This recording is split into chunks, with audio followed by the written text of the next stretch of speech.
but anybody have any errors or omissions on the meeting held October 8th, 2024 that attended? Seeing none, let's just carry on. And correspondence for information. Yes. Thank you.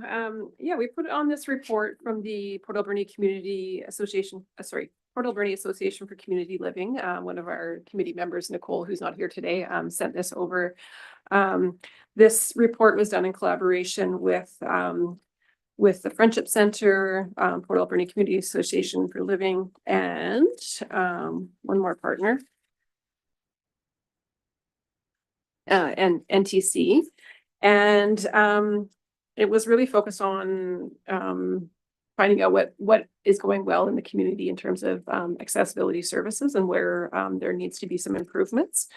I'm just going to highlight some of the opportunities for change that were highlighted in this report. It's near the back of the report on page 26 and 27.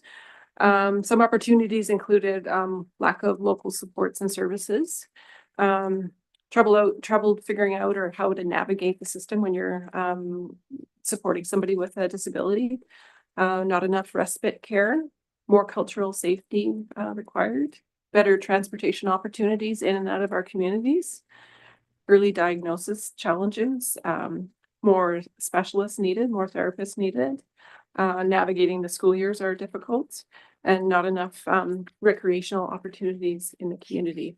So I would encourage community members to have a read of the report if it's of interest to you.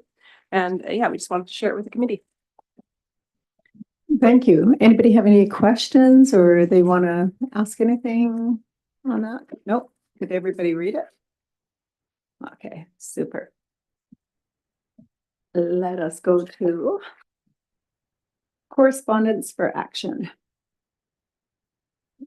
Page 32. Go ahead, Heather. Thank you. So we included some correspondence on Sprout Lake Provincial Park, and this was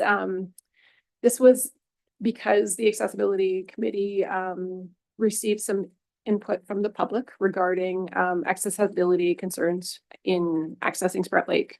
So we briefly discussed it at our last meeting, and then we agreed to invite BC Park staff, and we're very welcoming to Mike and Owen for attending today.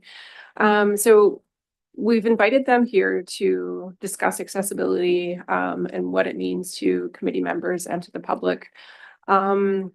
I think BC Parks is, by showing up today, is showing a willingness to hear us and accept our feedback. So Sprout Lake is, if you live in the Alberni Valley, you definitely visit Sprout Lake. It's a popular activity for summer, but it's not overly accessible if you have a physical mobility issue. The main parking lot down to the beach would be difficult. I'm not sure it would be accessible in a wheelchair or scooter. The only accessible parking spots are at the boat launch, and there's only one spot, and it's often frequently used by people that aren't in need of that spot. So yeah, I would like the committee members and Kat's here today to also provide some feedback. So if it is okay with the committee and with the chair, we'd like to invite Kat to provide some feedback. And yeah, I'll just pass it back to you, Chair. And thank you. I don't know if you gentlemen want to start first, or we could bring in Kat to explain what. Kat, do you want to speak first?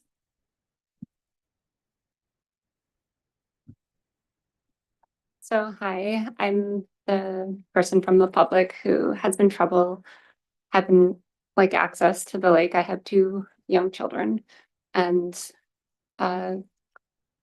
basically, as Heather said, there's only the one access spot for people in a wheelchair or a walker, such as myself, to be able to get to the lake. And oftentimes it will be really challenging for me to, it's like a drive out there, and there will be an entirely full parking lot, and oftentimes there's people in the one designated spot.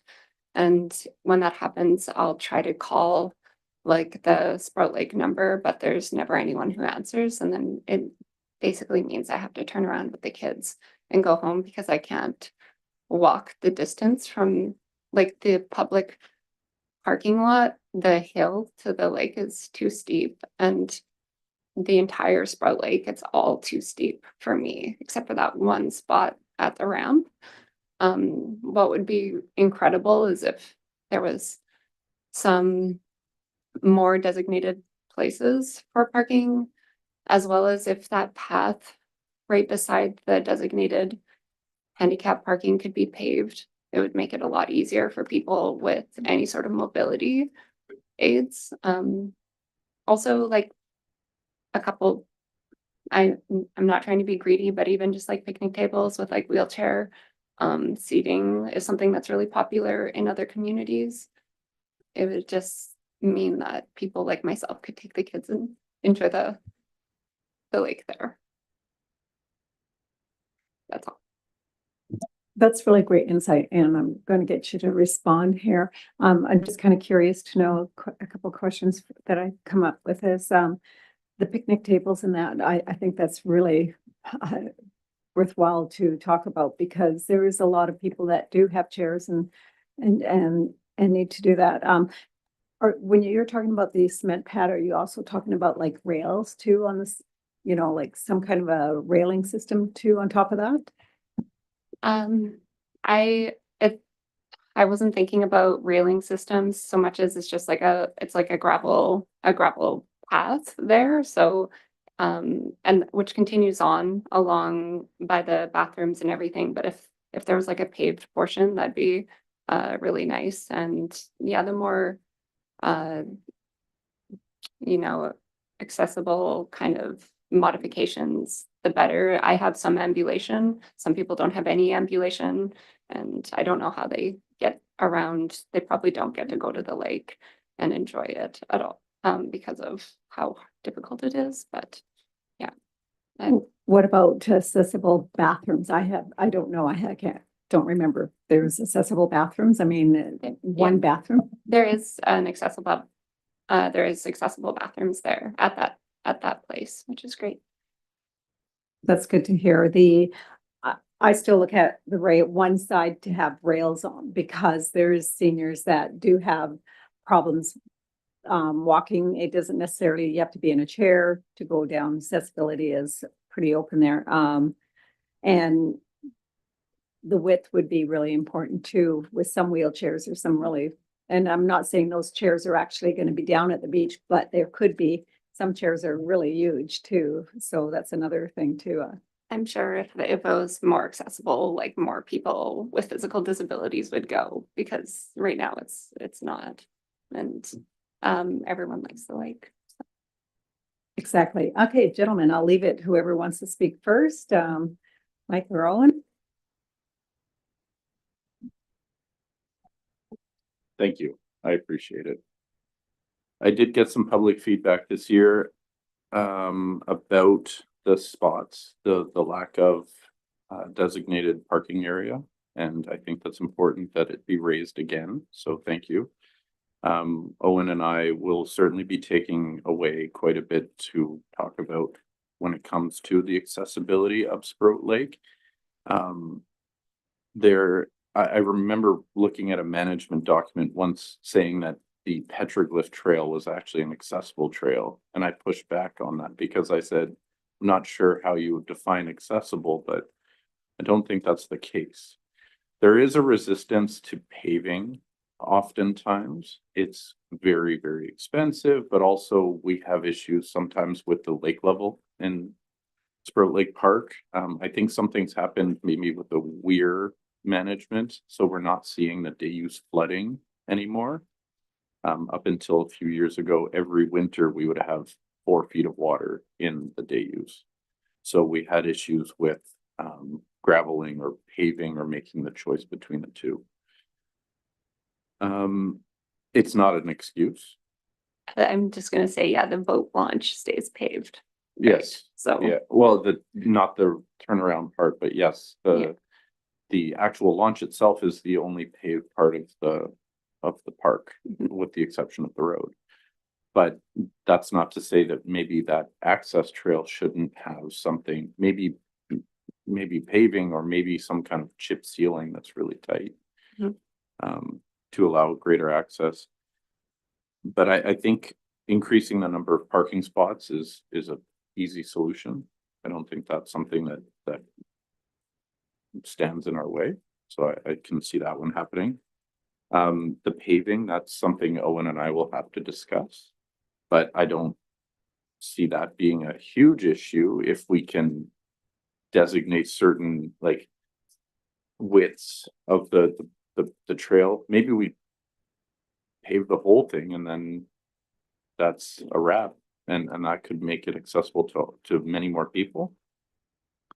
The other thing is that I wanted to mention, there was once a pilot project that had been proposed for some of the island parks, and it was actually an access on the beach itself, knowing that there were limits to people's mobility when it came to the use of chairs or walkers to be on sand. So I think I'm going to revisit that pilot project and see if there's maybe some funds that we could access to create more of an accessible area. Sprout Lake there is a contract right now with Sprout Lake. There's a bit of a question of design for boat launch and for part of the day use. So this is really great timing to incorporate this conversation into that potential future project. But again, there's like a little bit of low hanging fruit, and then there's some bigger projects, but I don't think any of this is necessarily out of question. But I'll let Owen have his say. Thanks, Mike. Yeah, thank you for sharing. I think it's really beneficial for Mike and I to hear personal experience that you've experienced in the park. I don't have too much to add on what Mike spoke on, but I think you did mention a table or tables. And I think that's something we can work with the park operator to look at installing. So I think that's similar to that parking signage. I think that's something that we can address or look to address. So, thanks. All right, thank you. Yep, go right ahead. Sorry, just really quickly, I believe that there were some accessible picnic tables installed, but I don't think they're in an area that might be as accessible as others. Yeah. That's So right. maybe it's a matter of changing the tabletops to bring them closer to the boat launch parking, and therefore they'd be more, maybe more used or more accessible. But I do believe we have some of those in both Stamp River and Sprout Lake. But again, if you can't get to them, then what use are they? Yeah. But I did make a note of that. So thank you for mentioning it, and thank you, Owen, for bringing that up again. I just have a question. I noticed Kat mentioned like enforcement and that in the past when calling, there was no answer. So I'm wondering, is there like a process or something that can be looked at where community can call in when parking is being utilized by individuals without a vehicle? So the BC Parks team is based out of Tofino, so it takes a little while for us to respond. However, we do have a contract with a park manager, a park operator. RLC Park Services is the company. They do work and live on site at Sprout Lake, but during busy summer months, sometimes it's hard for them to find time. And it's not that they don't want to prioritize something like that. It's just if there's 4 staff and they're dealing with intoxicated campers, or they're dealing with a medical emergency or something, I can't speak on behalf of the park operator. But I think if we bring this up to them and say, you know, if you're going to provide a phone number, then let's make sure that we're answering the calls of the public. Mhm. And that might be something that Owen could speak to, as he's the recreation services officer. Yeah, we'd have to discuss it with them. I don't know if we could include a phone number on a sign per se. I don't think we've done that elsewhere, but it's something that maybe we could look at doing. Okay. Yeah, I I've just called the like campground manager and it's never gone through to anyone. Like there was 3 days in a row where a car was just parked in the disability spot. Like I think that it was there overnight and just I couldn't get a hold of anyone to ask for that car to be moved. Okay. So even and something for the committee as well to think about. Sprout Lake does have a eye level disability sign, but a lot of signs and are a lot of disability spots in Port Alberni just have the stamp on the road and people just, if it's raining or anything, they don't see it. So it has to have like an eye level sign. And maybe, I don't know if it's possible, but just like the people at the boat launch get really, there's a lot of intensity at the boat launch. So some sort of like kind sign being like people would genuinely like these spots who like it's hard because I really wish there was like another spot away from the boat launch that is accessible, but there's not, and there has to be some sort of like sharing there because I imagine there's going to be anger from the boat launch folks for having more disability spots, but it would be really, yeah, helpful for when so that more than one disabled person can be at the lake at a time. You certainly mentioned the hostilities at the boat launch, and that is unfortunately something we've heard and seen firsthand. Part of the future projects are determining the use, like what kind of use will be happening at the boat launch. If there need to be some physical restrictions to like the launch, because now we can't handle having 30-foot boats being dropped into the lake and then having a triple axle trailer and a heavy duty truck basically taking up 4 spots. And I do remember this particular vehicle. You must have sent I did. me the email. So it's shameful that someone thought that they could do such a thing. And sadly, with how intense that boat launch situation is and how revered all of those parking areas are, like closer to the boat launch and to the day use, I fear that if we don't do something, we're going to see that more often. So maybe a number of new spots and the eye level signage. I think that's hopefully could get people to comply.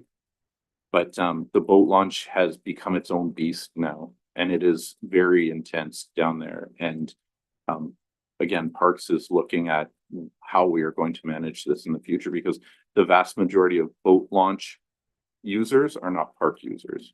They're people who live in the community on Sprout Lake. They are members of the Sprout Lake Community Association, and they overnight park for 4 days straight over long weekends. Sometimes we'll find a car in there for over a week with a trailer parked sideways and it's taking up 3 spots. So this opens up a bigger conversation about compliance and enforcement at the park. So thank you. Go ahead. So yeah, I supervise the Sprout Lake Marine Patrol too. It's part of my job. And so well aware of the boat launch issues. So their role is supposed to be non-enforcement and education. But they are at the launch fairly often. And you know, if they were to notice that a car was parked in one of those stalls, what would be a process that they could follow to address that? If they were to witness that, they could speak with the park operator directly. The park operator residence is at the bottom of the access road, and they're driving around in the badge truck. So it'd be maybe a matter of flagging someone down and informing them. That would become a police issue, though. They would have to call in a tow truck and they would have to have it removed. I think that's you know, it would have to be in a safe impound if it was removed from the park, and we don't have that capacity to seize a vehicle or to remove it. So I think that would be a matter of talking to the park operators.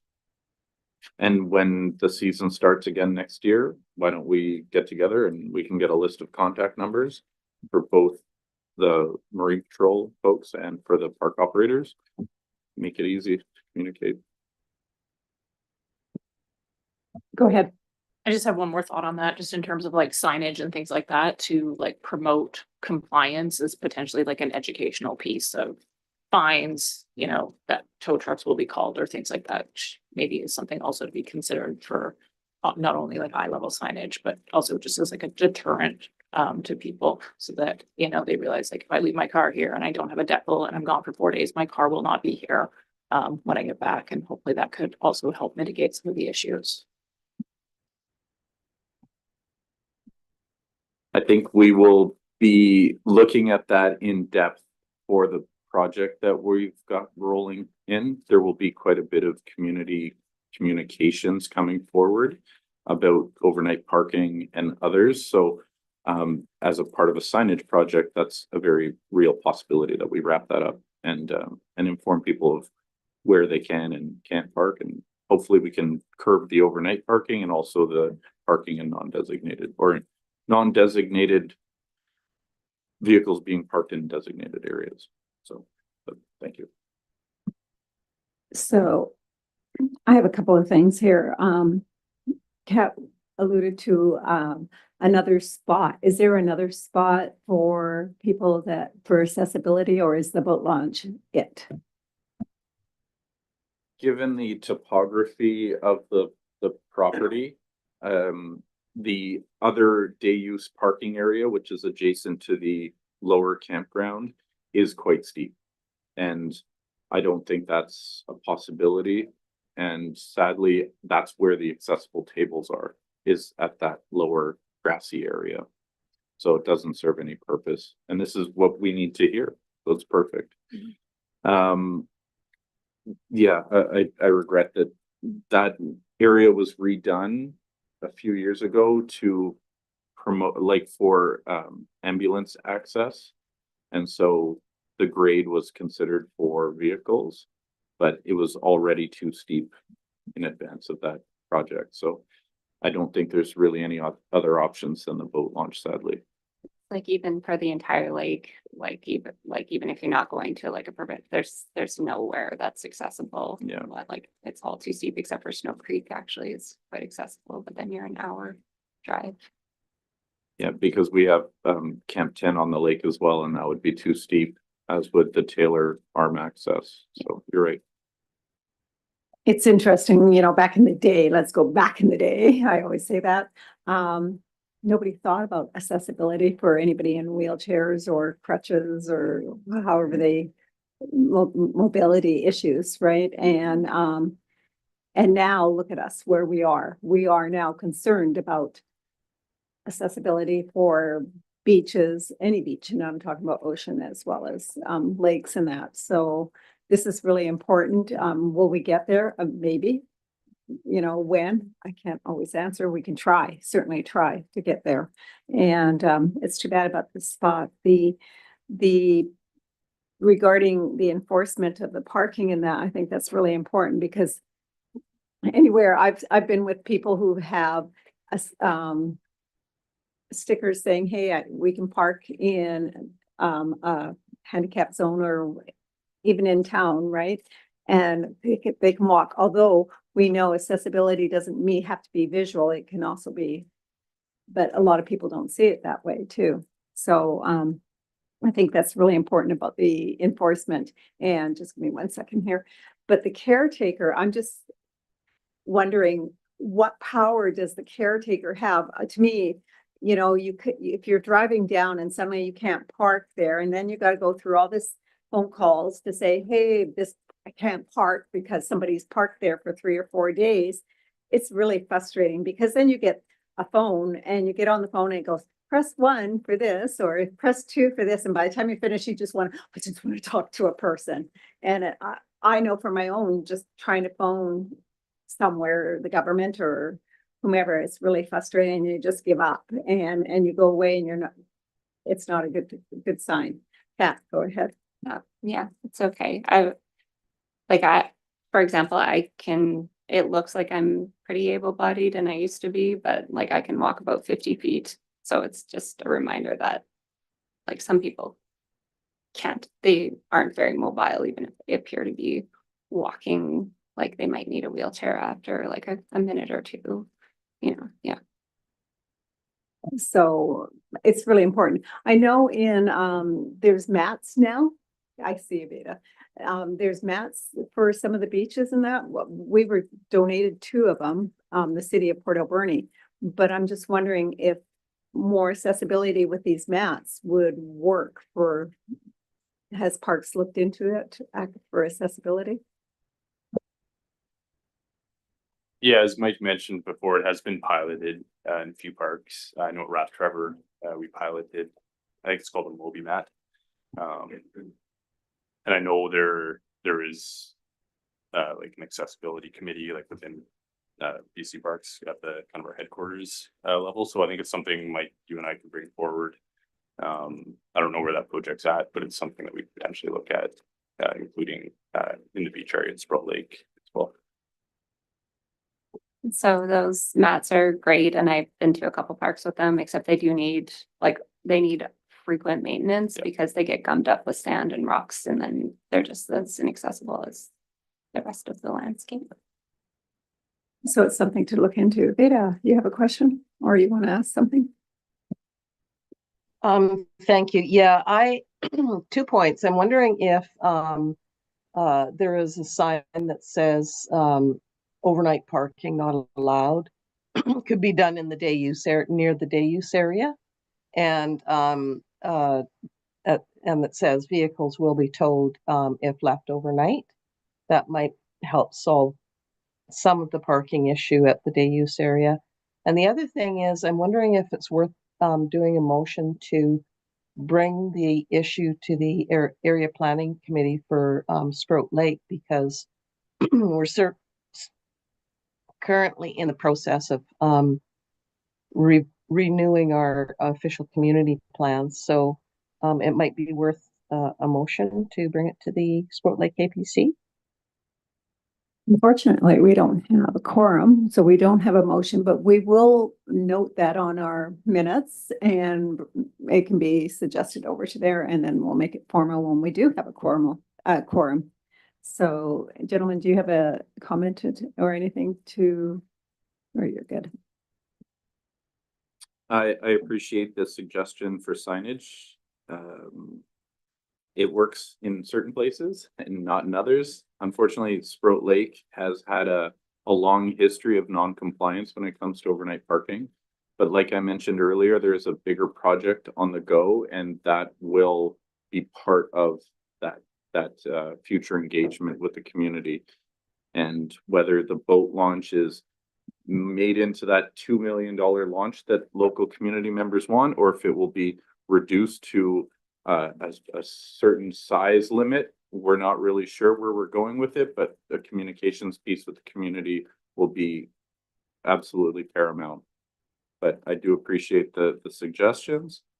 Unfortunately, like I said, compliance is very low at the boat launch. And once someone drops off their F-350 Super Duty and their triple axle trailer and they leave for 4 days, trying to move that out of a park is next to impossible. Very few heavy duty tow trucks are going to come in and deal with someone's $300,000, setup. So, but I appreciate the thoughts. I wish it were a matter of signage. Then we wouldn't have to put together these larger projects. But thank you.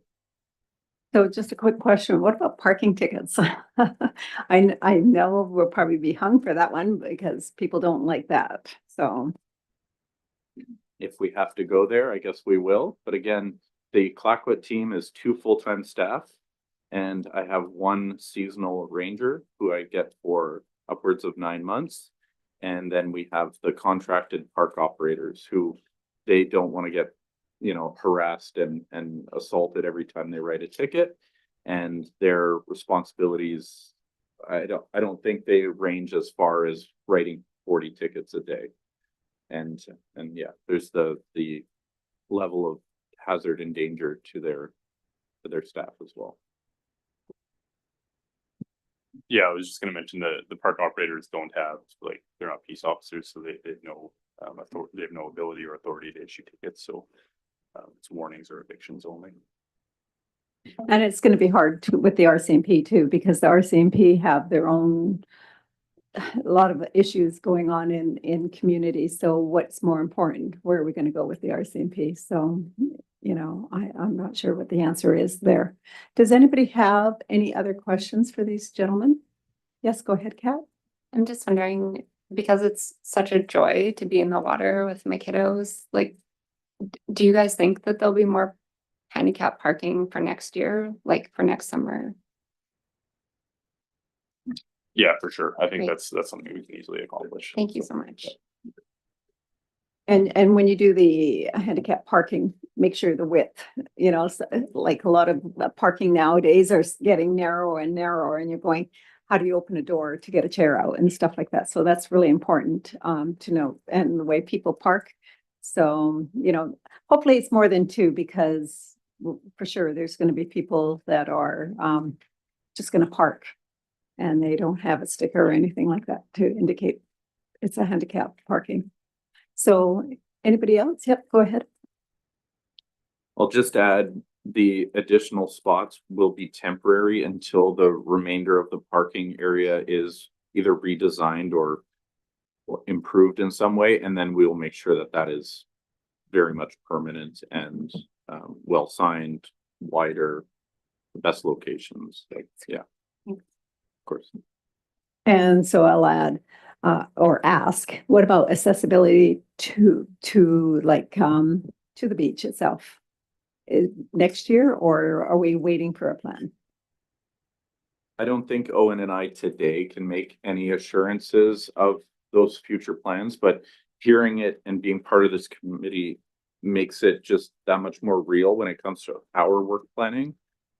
We deal with so much, from wildlife issues through to community stakeholder engagements through to contract management, that I'm not saying that this isn't a priority. I'm just saying it's really hard to sometimes bring forth those projects and get the funds in these timely manners. So, you know, if we could say in the next 3 years, there will be huge movements towards accessibility improvements for the park, that might be, you know, just, I don't want to make promises. So while the parking area, that's a fairly easy fix and we can assure you of that, give us time on the remainder. Like, even just hearing the suggestions makes things a little bit more real for Owen and I when we have our conversations, when we say, well, paving, that can be done.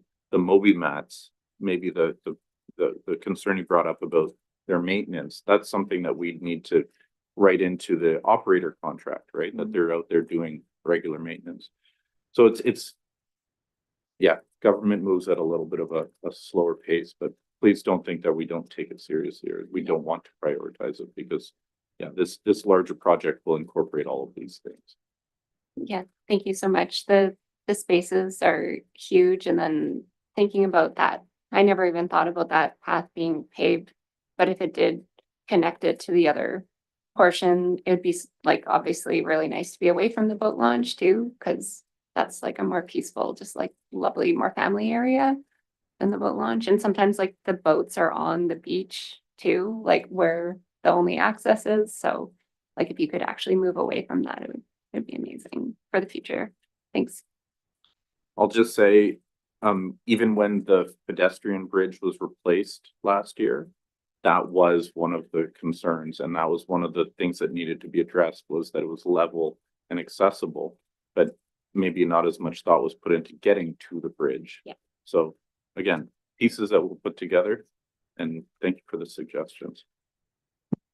It's interesting because the government has mandated an accessibility committee. Here we are, and here we are discussing it. And so when we talk about the government should also to add more money to make this happen, because it's been on hold for so many years. And now we're looking in realizing the accessibility. So my question is, when parks plan, is there a component now to make sure there's accessibility, since it's mandated for communities? But what about for your area? So any capital projects and any major infrastructure builds there is an accessibility lens. It's actually improved dramatically in the last decade. the reality with Sprout Lake and some of the Port Alberni parks is that they've been established for decades already. So now it's a matter of retrofitting parks, not so much that we're building a new one so we can make it whatever we want it to be now. There are limits, unfortunately, like the Petroglyph Trail, there are water lines that run under that. So in order to change all that, it would require some major infrastructure replacement. But again, not saying it can't happen. It's just that I'm a regional operations person. My job is, yesterday I was chainsawing and rebuilding Boardwalk. That's where I'm going after this. I'm going straight to Stamp River to get my chainsaw chaps on and back at work. So when it comes to park management, I put the management principles forward, but I'm not the one who writes them. Same goes for Owen. Owen's a recreation services officer, so his job is working with those park operators, but we don't necessarily write the management plans. So it's a bit of a challenge.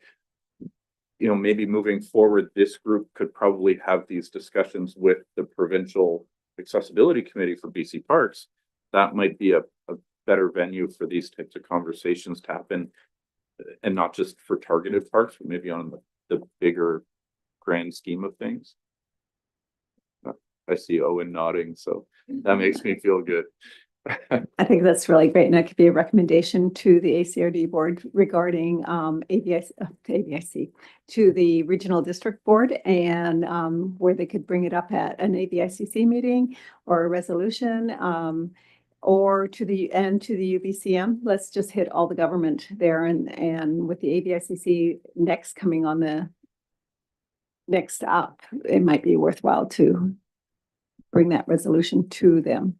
So we'll just do much more pushing, yes. Do you think it'd be valuable to share these minutes with the BC Parks Accessibility Committee?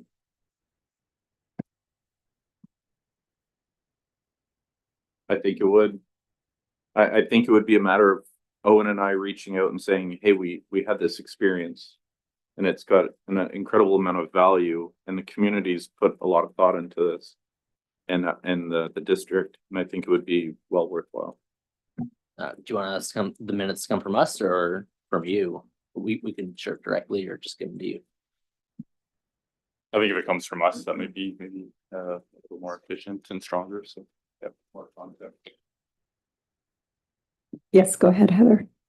I was just going to suggest perhaps the accessibility committee wants to make a recommendation to the board to draft a letter making a formal request for these changes. And we don't have quorum today, so that's not going to work, but potentially at our next meeting.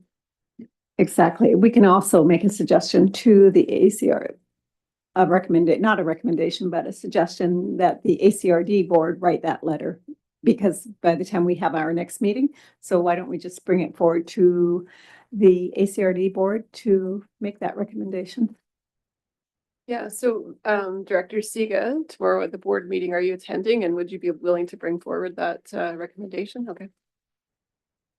I just want it to move forward and not to wait for that quorum, and otherwise we're just going to be, summer's going to come and go and we won't have done nothing. So I want to do something.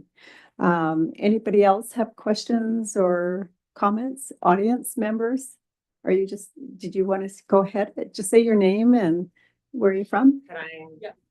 Yeah, just come right up and just hit the button there. My name is Flora Parrott. I'm a new member of the community. I've just heard, so we brought up parking tickets very briefly. There's another jurisdiction I've seen that enforces parking tickets through photos from members of the community. I don't know if that's practical with privacy laws within BC, but when it comes to somebody parking without a decal in a space, it doesn't seem too far-fetched to think if there were colored lines. Sorry, I need water.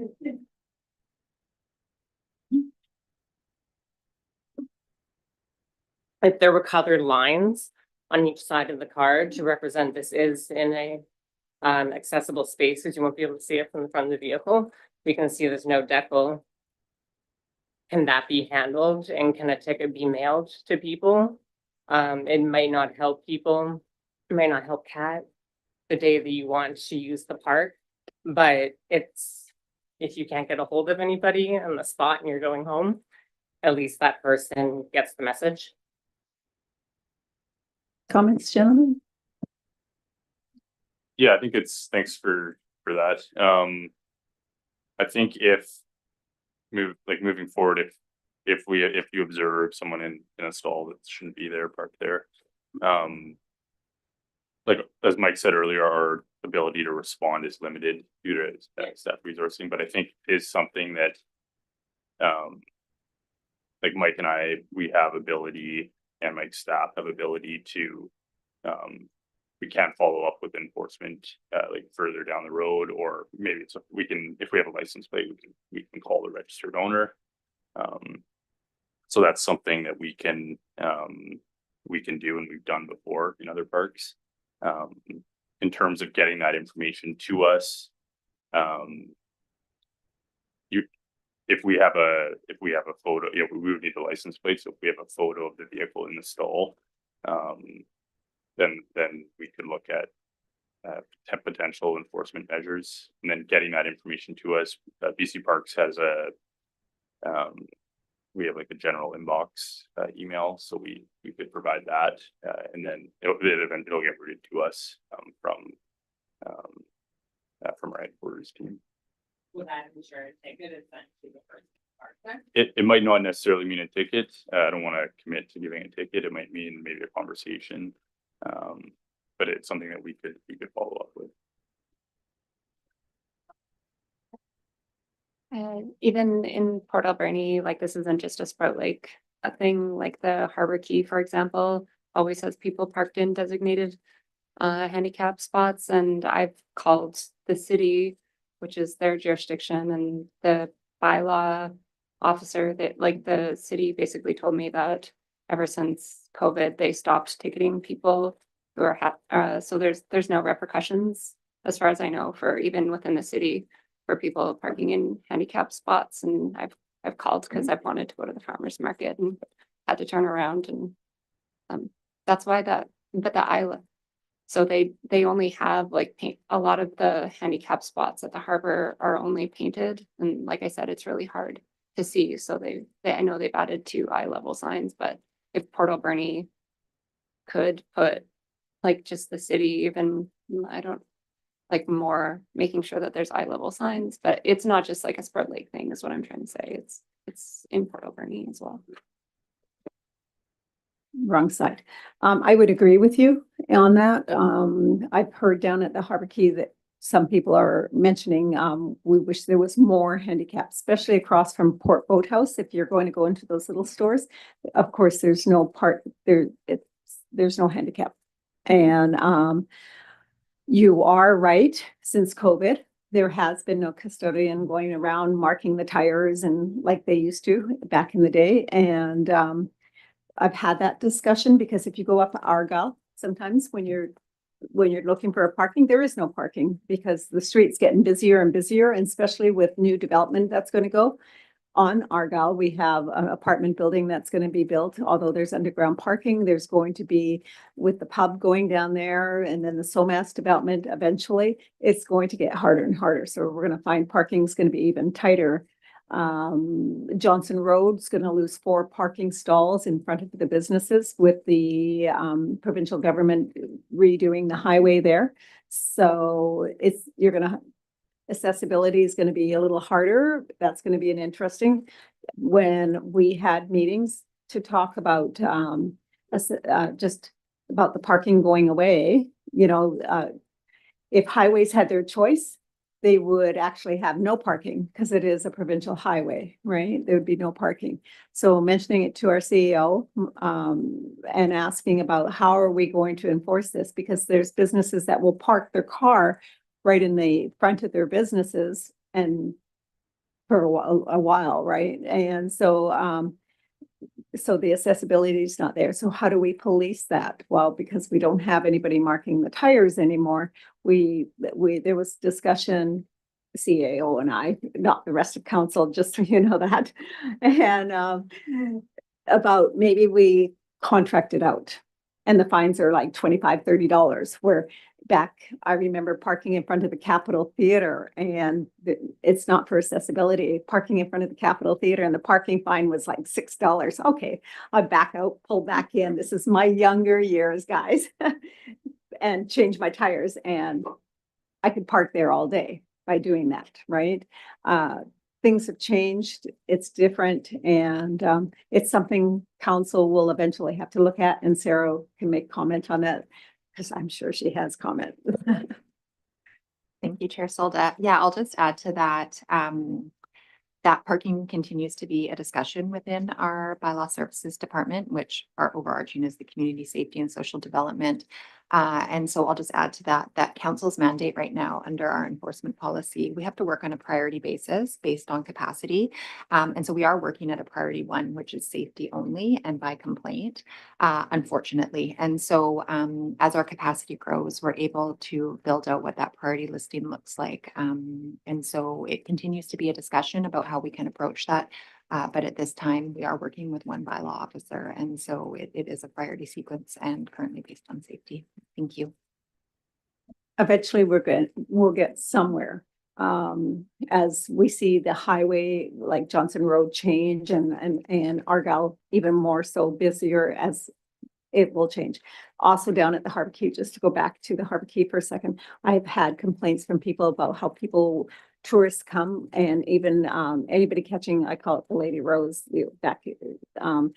catch that ferry to Banfield. They park there for the whole weekend, and the parkings are all filled. So that's another problem there that eventually will have to be discussed, because I'm getting more and more complaints just being out there in the public. I don't know if the city bylaw gets that complaint, but I've heard that from the business operators down there.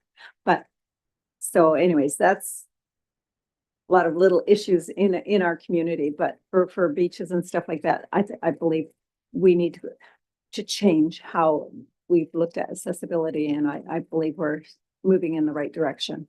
Not fast enough for me, and for others, but it's the way the process works. So anybody else? Oh, sorry. Go ahead, right ahead, Vita. Hi, thank you so much. This sort of highlights that the issue is across many jurisdictions with the parking. So I'm wondering if it would be worthwhile asking the policing responsible for parking, like ticketing parking, to come to an accessibility committee to discuss. You're breaking up. You're breaking. It is possible to give if we have taken pictures. Accessibility meeting, perhaps. We've lost you. You're choppy, so we don't hear you. We've lost you totally. So I'm gathering what she wants to have. Can you hear me at all? No, you're back. Okay, so you start from the beginning, because you. Okay. Yeah. I just turned the video off. That gives me more bandwidth. Sorry about that. Yeah, just if the RCMP could come to an accessibility meeting to address whether photos by the public can result in ticketing, in which case we would have better compliance. I'm not sure if that would work. Sarah, yeah, could you answer that? Thanks, Veda. Yeah, so it would be a bylaw issue, and it's not that bylaw couldn't come to the meeting. I just worry that it wouldn't provide any value, because again, you can only enforce parking when you have the capacity to actually enforce it.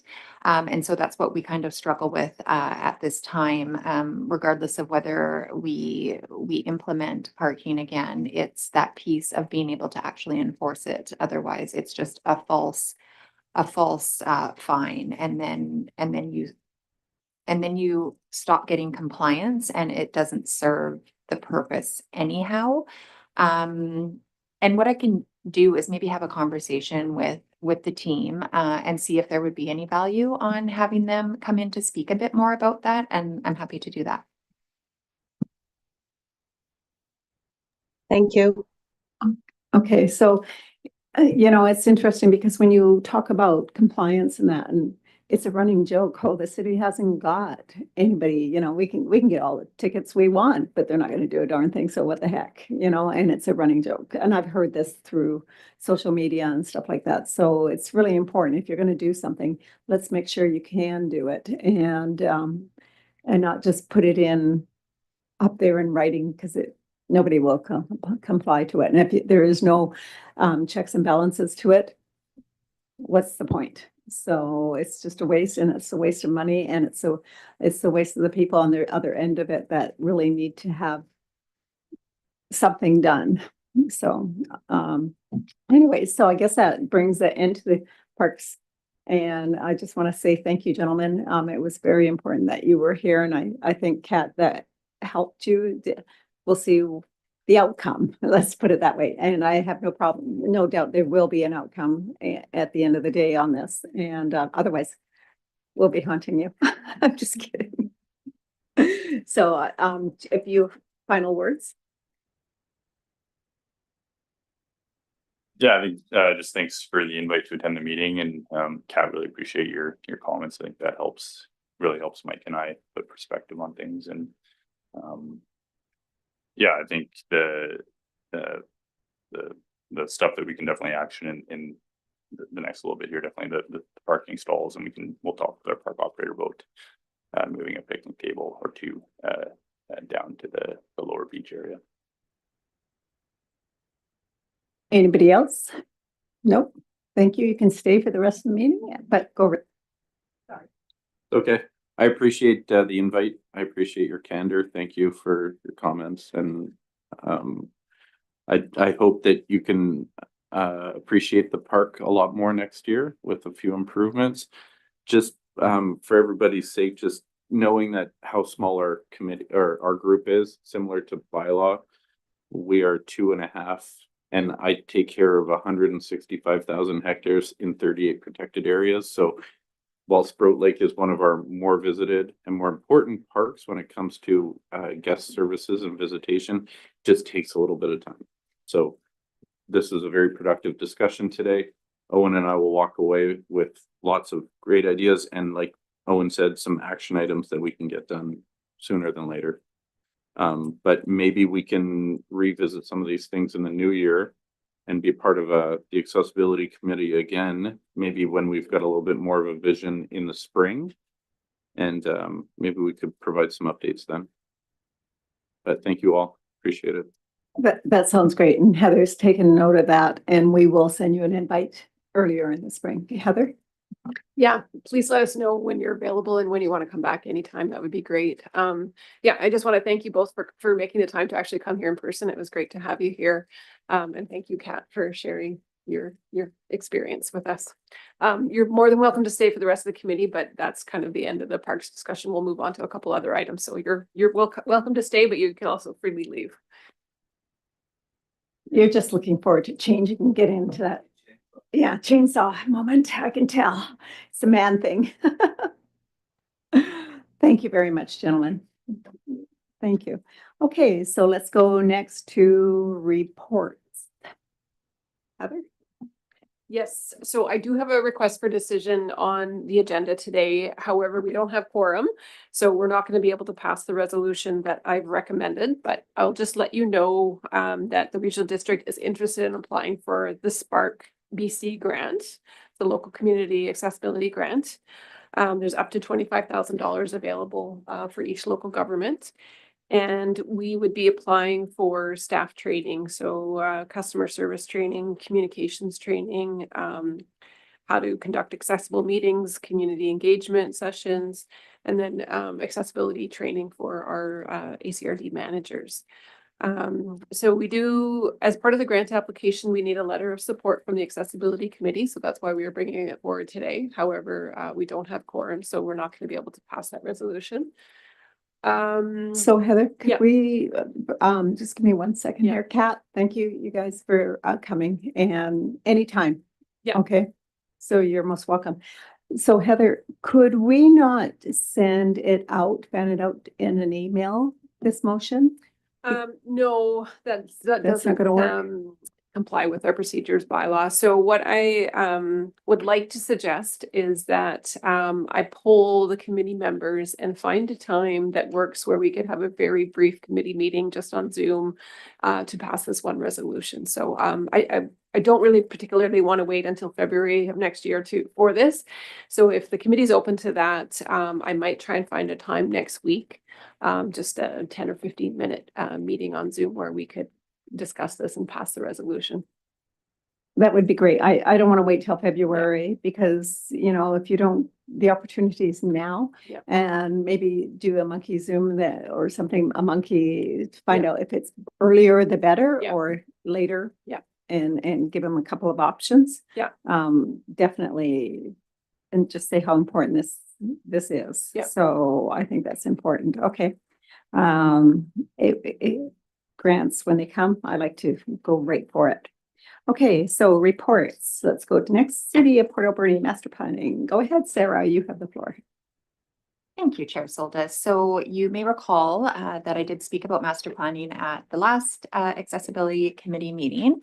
So I will just do a brief overview again, just providing an update. So strategic long-term planning encompassing all the municipalities' infrastructure and programs is an important tool used by cities to ensure funds are spent where they're most needed and to ensure city governments attain and maintain levels of service expected by their citizens.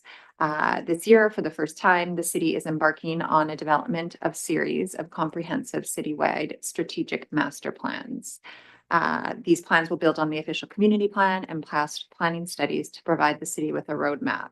The first master planning project is the Parks, Recreation and Culture Master Plan project, which I mentioned last time. So it's just recently completed phase 1.